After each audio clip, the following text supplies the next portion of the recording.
respiratory disorder.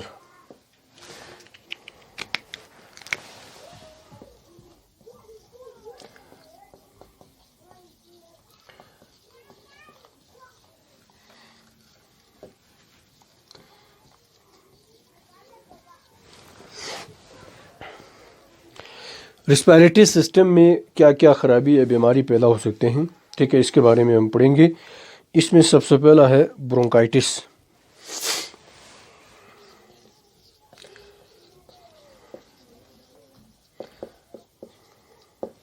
ठीक हो गया। अब यहाँ पे देखें, इसमें जो सफिक्स इस्तेमाल किया है, इसको आप ज़रा इस वर्ड्स को देखें, ब्रोंकाइटिस।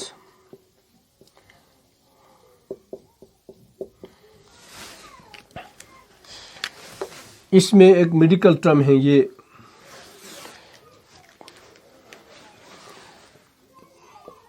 ITIS जब आखिर में आता है ना सफिक्स मेडिकल में, तो इससे मुराद है इन्फ्लेमेशन।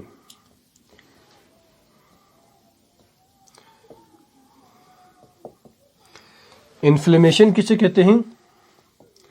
सूजन को कहते हैं, ठीक है। उर्दू में हम कहते हैं ना, सूजन हो गया। और ये ब्रोंकाई आपको पता है, ब्रोंकस को कहते हैं।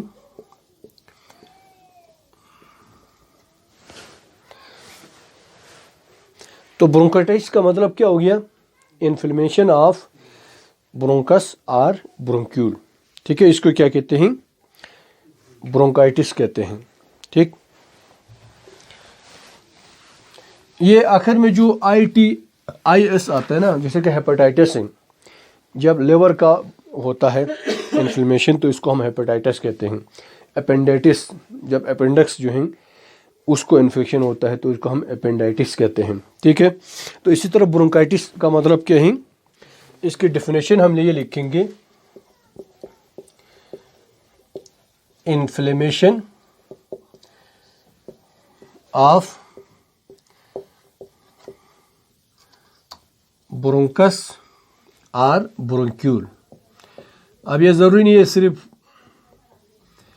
ब्रोंकस में ही हो, ब्रोंक्यूल्स में भी हो सकते हैं। अब इसकी काजेस क्या हैं? अब इसके बाद क्या होते हैं, वहाँ पे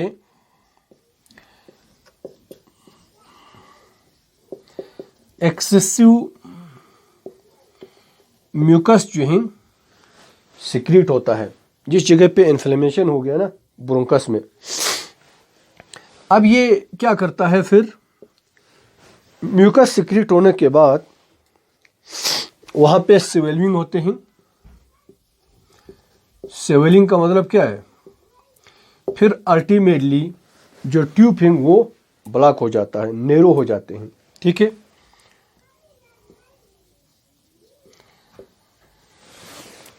अब यहाँ पे देखें, हम आपको डायग्राम की मदद से समझाने की कोशिश करेंगे। ये हो गया जी रिस्पायरेटरी सिस्टम।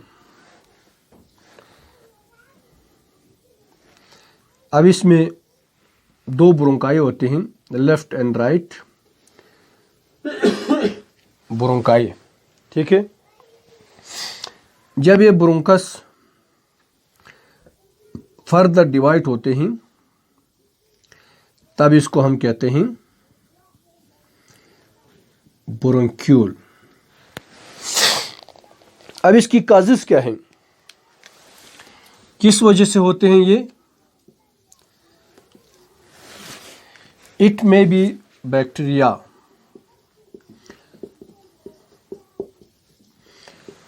वायरस, या कोई और केमिकल इरिटेंट, जैसे कि सिगरेट का धुआं है, ठीक है, जो जिसकी वजह से क्या होते हैं, ब्रोंकाइटिस होते हैं। तो फर्ज करें ये एक बैक्टीरिया इधर आ गया, फिर वो क्या करेगा, इधर सेल पे अटैक करेगा, करने के बाद वो अपने मकदार को बढ़ाएगा ना, 20 मिनट में वो 1 से 2 में तकसीम हो जाते हैं बैक्टीरिया। तो फिर यहाँ पे वो जिस जगह पे इन्फेक्शन हो गया यहाँ पे बहुत सारे म्यूकस सिक्रेट करेगा, ठीक है, रुतूबत इस साइड पे भी, इस साइड पे भी, और ये जगह जो है वो फूल जाएगा, स्वेलिंग होगी, और आखिर में ये जो रास्ता है वो नैरो हो जाते हैं, तंग हो गया। अब इधर देखें आप डायग्राम में, इधर फिर मैं आपको समझाऊंगा।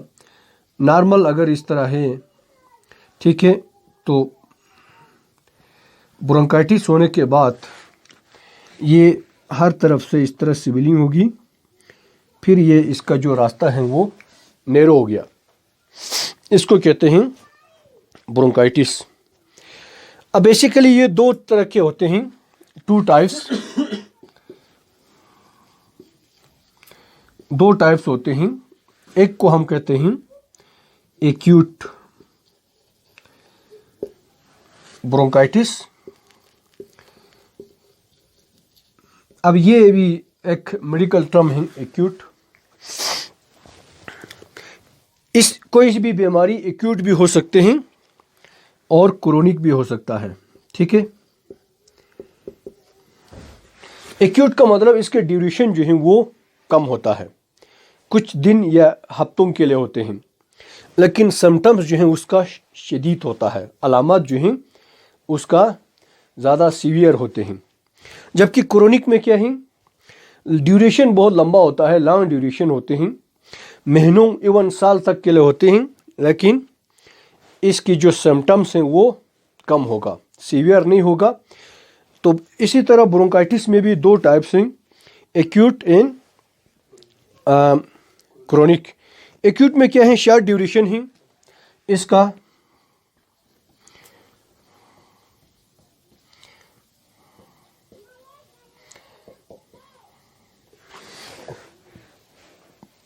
ये 2 हफ्तों के लिए होते हैं, 2 हफ्तों तक होगा, ठीक है, अप टू 2 वीक्स, और इसकी वजह से नो परमानेंट डैमेज,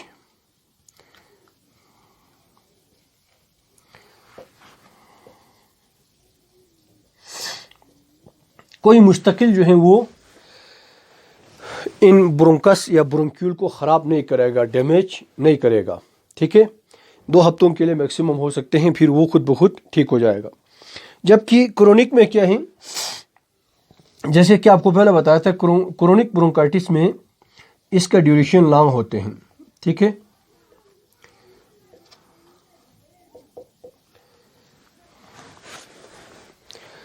ये 3 महीने से 2 साल तक हो सकते हैं, 3 मंथ टू 2 years।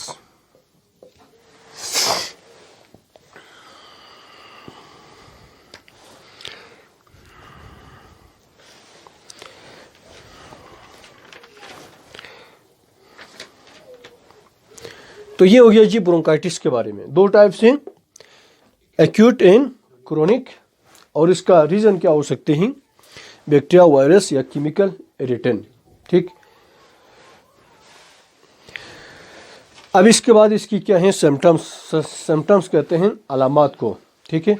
बीमारी में, इस बीमारी में क्या अलामात हो सकते हैं, कफ होगा, कोई सी भी बीमारी जो है लंग के, उसके अलामात में कफ हमेशा शामिल होते हैं, ठीक है। वीजिंग, मिल्ट वीजिंग, वीजिंग किसे कहते हैं, जब सांस लेते हैं तो इसके साथ एक सीटी की आवाज़ आती है ना। अब ये सीटी बन गया ना ऑटोमेटिक, सीटी में भी यही होता है, ठीक है। ये इधर से खुला है, इधर से खुला है, बीच में नैरो हो गया, तो जब यहाँ से आप तेज़ी के साथ हवा अंदर या बाहर आएगा तो आवाज़ आएगी सीटी की। तो इसमें भी मिल्ट, इतना ऊंची नहीं, हल्का सा सीटी की आवाज़ आएगी, ठीक है। इसको कहते हैं वीजिंग। इसके अलावा फीवर होते हैं, बुखार, ये भी तकरीबन हर बीमारी के सिम्टम्स अलामत में शामिल हैं। चिल, इसको सर्दी लगती है, और शॉर्टनेस ऑफ ब्रीथ, सांस फूलना। शॉर्टनेस ऑफ ब्रीथ किसे कहते हैं, सांस फूलने को कहते हैं। ठीक है, जब कोई स्पेशली कोई तेज़ी के साथ काम करते हैं, एक्सरसाइज करते हैं, उस वक्त सांस फूलता है। ठीक हो गया। तो अब इसका ट्रीटमेंट क्या होगा? बैक्टीरिया का है तो एंटीबायोटिक, वायरल का तो कोई ट्रीटमेंट नहीं होता, वो खुद ब खुद से ठीक हो जाएगा। ठीक है।